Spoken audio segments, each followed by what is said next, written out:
Manjusha, I am studying 9th class A section. ఇప్పుడు నేను ఈ రోజు యొక్క విశిష్టత గురించి మీకు వివరించబోతున్నాను. Today is national science day. భరతమాత ముద్దు బిడ్డైన సివి రామన్ ఎఫెక్ట్ ను ధ్రువపరిచిన రోజు. అందుకే మనం ఫిబ్రవరి 20న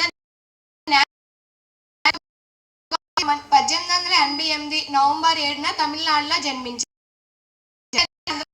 రామన్ తండ్రి పేరు శ్రీనివాస అయ్యర్, తల్లి పేరు పార్వతి అంబ.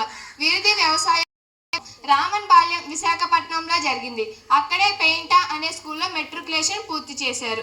పూర్తి చేసే అప్పటికి అతని వయసు 11 సంవత్సరాలు మాత్రమే. ఆ తర్వాత 13 సంవత్సరాలకి ఎఫ్ఏ పూర్తి చేశారు. ఎఫ్ఏ అంటే ఇప్పటి ఇంటర్తో సమానం. ఇక ఉన్నత విద్య మొత్తం మద్రాసులో జరిగింది. సివి రామన్ తండ్రి మద్రాసులోని ప్రెసిడెన్సీ కాలేజీలో భౌతిక శాస్త్రం మరియు గణిత శాస్త్రం బోధించేవారు. రామన్ మద్రాసులో చదివిన మాస్టర్ సైన్స్లో గోల్డ్ మెడల్ సాధించారు. రామన్ కొంతకాలం వరకు ప్రభుత్వ ఉద్యోగిగా పనిచేశారు. ఆ తర్వాత కలకత్తా యూనివర్సిటీలో ప్రొఫెసర్గా ఉద్యోగం వచ్చింది. Indian association for the cultivation of science ప్రయోగశాలలో రామన్ పరిశోధనలకు అంకురార్పణ జరిగింది.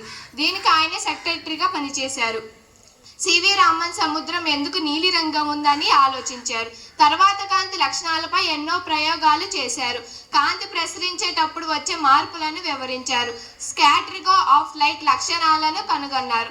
కాంతి ప్రసరించి ఒక వస్తువుపై పడినప్పుడు పార్టికల్స్లో వచ్చే మార్పులను వివరించారు. తన పరిశోధన ఫలితాలను రాయల్ ఆఫ్ సొసైటీని ఏర్పాటు చేసి సమావేశానికి వివరించారు. సివి రామన్ను ఆహ్వానించారు. ఉపన్యాసాల్లో వివరించారు. తన పరిశోధనలకు 1930లో ఫిజిక్స్ భాగంలో నోబెల్ బహుమతి వచ్చింది.